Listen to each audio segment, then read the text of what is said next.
గారి పేరు ఎక్కడ కూడా మార్పు రాకుండా, ఎక్కడ ప్రాబ్లం లేకుండా మీరు అందరూ ఆటోలు సక్రమంగా నడిపి మంచి పేరు తెచ్చి గుడికి కూడా మంచి పేరు తేవాలని కోరుకుంటూ ముగిస్తున్నారు. కోమటిరెడ్డి వెంకటరెడ్డి గారిని, ఎండోమెంట్ మినిస్టర్ గారిని, కమిషనర్ గారిని అందరినీ కూడా మొబిలైజ్ చేసుకొని అందరి తరఫున ప్రధాన పాత్రధారిగా ఎమ్మెల్యే గారు నిర్వర్తించి మీ యొక్క కోరిక నెరవేర్చారు. సేఫ్టీ కన్సర్న్స్ దృష్టిలో పెట్టుకొని కూడా ప్రతి ఒక్క కండిషన్లో పెట్టడం జరిగింది. అది దృష్టిలో పెట్టుకోవాలి. ఒక 2-3 సంవత్సరాల గ్యాప్ వచ్చింది, అలవాటు పోయి ఉండొచ్చే అవకాశం కూడా ఉంది. స్లోగా వెళ్ళండి, తొందరపడవద్దు.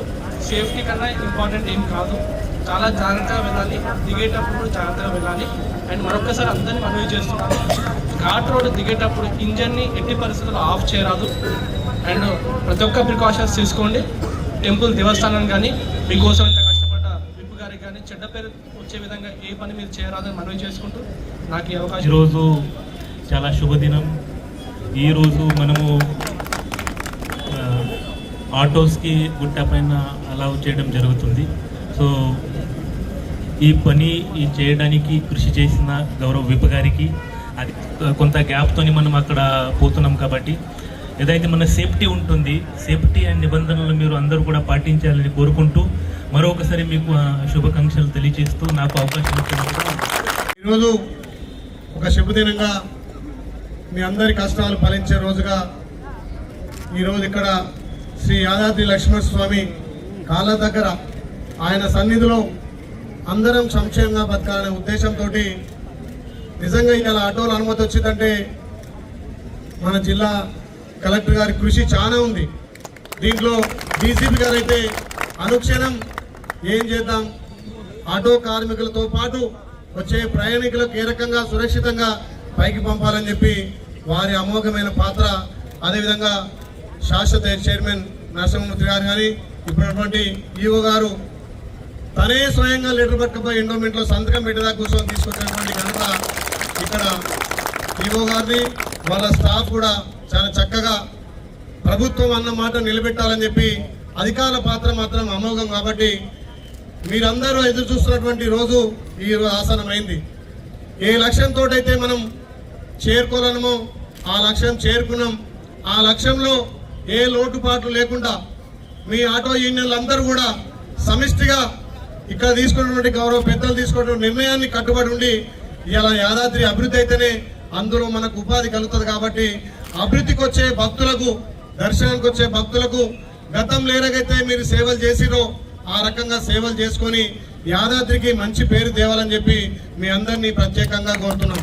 మాకు మంచి రోజులు వస్తాయని చెప్పి మీరందరూ ఆశించినటువంటి ఆ మంచి రోజు వచ్చాయి. కాబట్టి మీలో ఎలాంటి విభేదాలు లేకుండా ఏదైతే ప్రభుత్వం మీకు ఇచ్చినటువంటి గైడ్లైన్స్ కానీ మీకున్నటువంటి అన్ని సేఫ్టీ ప్రికాషన్స్ వాడుకొని వచ్చే భక్తులను సురక్షితంగా కొండపైకి తీసుకెళ్లి కొండ కింద తీసుకొచ్చి మీకు ఏదైతే ఈ అనుమతి రావడానికి కష్టపడ్డటువంటి భక్తులకు, కష్టపడ్డటువంటి అధికారులకు మాట నిలబెట్టుకునే విధంగా ఉండాలి.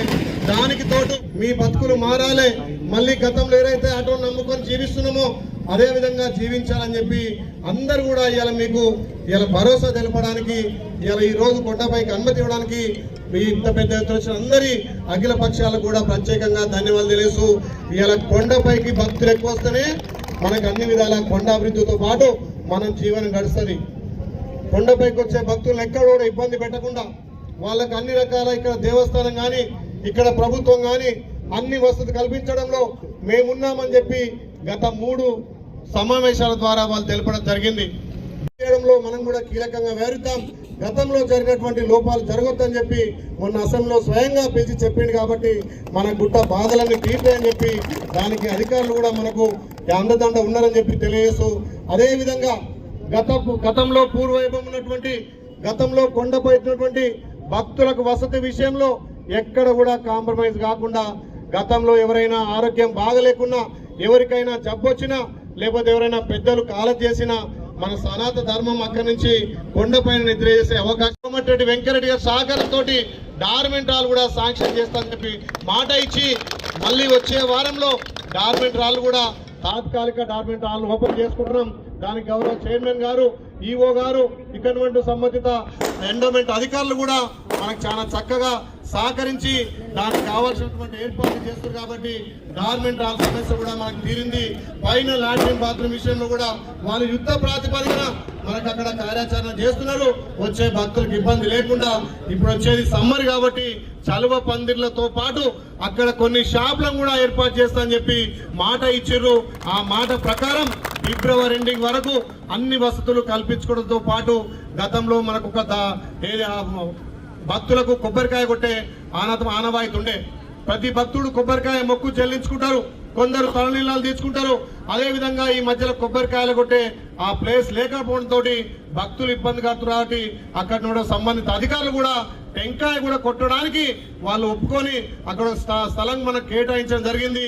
దానికి కూడా వర్తక సంఘం మొత్తం ఖర్చు పెట్టుకొని దాన్ని ఏర్పాటు చేస్తారు కాబట్టి ఏ విధమైనటువంటి ఇబ్బంది లేకుండా ఏదైతే మనం మనసులో మొక్కుని మనకు అన్ని శుభాలు జరగాలని చెప్పి స్వామివారి సన్నిధికి వస్తున్నామో అవన్నీ నెరవేరే విధంగా ఇక్కడ అధికారులు కానీ ఎండోమెంట్ అధికారులు కానీ అందరు రాజకీయ పార్టీలు కూడా సమిష్టిగా కృషి చేసి గతంలో స్వామివారికి వస్తే మా మొక్కులు తీరినాయి, మా బాధలు పోయినాయి, మాకు అన్ని విధాల శుభం కలిగిందనే సాంప్రదాయాన్ని మనం కలిగించడంలో అందరం మమేకం కావాలి. కాబట్టి ఈ యాదగిరిగుట్టకు ఒక గొప్ప చరిత్ర ఉంది. ఆ చరిత్రను మనం నిలబెట్టుకొని రాబోయే తరాలకు కూడా ఈ స్వామివారి ఆశీస్సులు ఉండే విధంగా మనం ముందుకు పోవాలి. కాబట్టి ఏదైతే ఆటో కార్మికులు మీరందరూ కూడా క్రమశిక్షణతోటి ఏదైతే కొండపైకి అధికారులు పెట్టినటువంటి అక్కడ ఉన్నటువంటి సూచనలు సలహాలు మీరు పాటించుకుంటూ స్థానిక ఆటోలు కూడా మీరు సహకరించుకోవాలి. రోజు 100 మందికి ఆటో పైకి అనుమతిస్తే కింద ఉన్న వాళ్ళు ఇక్కడ పాతగుట్ట కానీ ఇంకా బస్ స్టాండ్ కానీ అవసరాలకు వాడుకొని రోజు క్రమ పద్ధతిలో ఎవరికి ఏ రోజు ఇస్తే ఆ రోజు మీరే ఒక యూనిట్గా ఏర్పడి దాన్ని చక్కదిద్దుకొని భవిష్యత్తులో ఇంకో కూడా మనకు గౌరవ కలెక్టర్ గారు డీసీపీ గారు కూడా ఒక మంచి సలహా ఇచ్చారు. మీరు ఇన్ని గొప్ప కార్యక్రమాలు చేస్తున్నారు, తిరుపతి తరాలో వాళ్ళ జీపులు కూడా అలర్ట్ చేయమని చెప్పి నిజంగా వాళ్ళు మన మీద ప్రేమతోటి మీ మీద ఉన్నటువంటి ఆప్యాయతోటి మీ కుటుంబాలు బాగుండాలని చెప్పి గౌరవ కలెక్టర్ గారు డీసీపీ గారు ఏసీపీ గారు ఇక్కడ ఉన్నటువంటి ఈవో గారు మన శాశ్వత చైర్మన్ గారు కూడా మంచి సలహా ఇచ్చారు. కాబట్టి అది కూడా త్వరలో ఇంప్లిమెంట్ చేయడం కోసం మనందరం ముందుకు పోదాం. ఇప్పుడు క్రమశిక్షణతోటి మీరు ఆటోలు పైకి నడిపి మన ఇక్కడ ఉన్నటువంటి సాంప్రదాయాన్ని కాపాడాల్సిందిగా ఆటో కార్మికులు ఎలాంటి దేశజాలకు పోకుండా ఎలాంటి భక్తులకు ఇబ్బంది లేకుండా మీరు సహకరిస్తారని చెప్పి మరొకసారి ఆటో కార్మికులందరికీ కూడా ఇది ఒక శుభదినంగా మీరు పరిగణించుకోవాలి. ఏ తారతమ్యం లేకుండా రాజకీయాలకు అతీతంగా అన్ని ఆటోలు కూడా మీదికి పోయేటట్టు ఉండాలి. ఏ పార్టీ లేదు ఇక్కడ. మీ ఆటో యూనియన్ మీ ఆటో కార్మికులు ఏమైనా మీలో ఉంటే చర్చించుకొని 1 by 1 గా పోయేటట్టు చేసి ఇక్కడ అధికారులకు కానీ ఇక్కడ ఉన్నటువంటి ఎండోమెంట్ అధికారులకు కానీ రాజకీయ నాయకులు ఇబ్బంది లేకుండా ముఖ్యంగా పోలీస్ డిపార్ట్మెంట్ మీ సహకారం ఖచ్చితంగా ఉండాలి. వాళ్ళకి సహకరించాలి. ఏదైతే మీరు పెట్టినటువంటి కండిషన్లు బ్రీత్ ఎనలైజర్లు ఏదైతే డ్రెస్ కోడ్ ఉందో అదేవిధంగా ఆటో లిమిట్ మెంబర్లే అదేవిధంగా ఛార్జీల విషయంలో ప్రభుత్వం ఏది నిర్ణయిస్తుందో అది తీసుకొని దయచేసి ఎవరైనా ఒక్కరు కనుక మద్యపానం కానీ ఇంకేమైనా స్వీకరించి పైకి పోతే మేం కాదు మీరే ఖండించి ఆటోని శాశ్వతంగా పక్కకు తలపియాలి. ఒక్క భక్తుడికి ఏమైనా ఏంటంటే ఇంతమందికి చెడ్డ పేరు వస్తుంది. కాబట్టి ఇది గౌరవ ముఖ్యమంత్రి స్థాయి నుంచి వచ్చింది, ఆషామాషి కాదు. ఏదైతే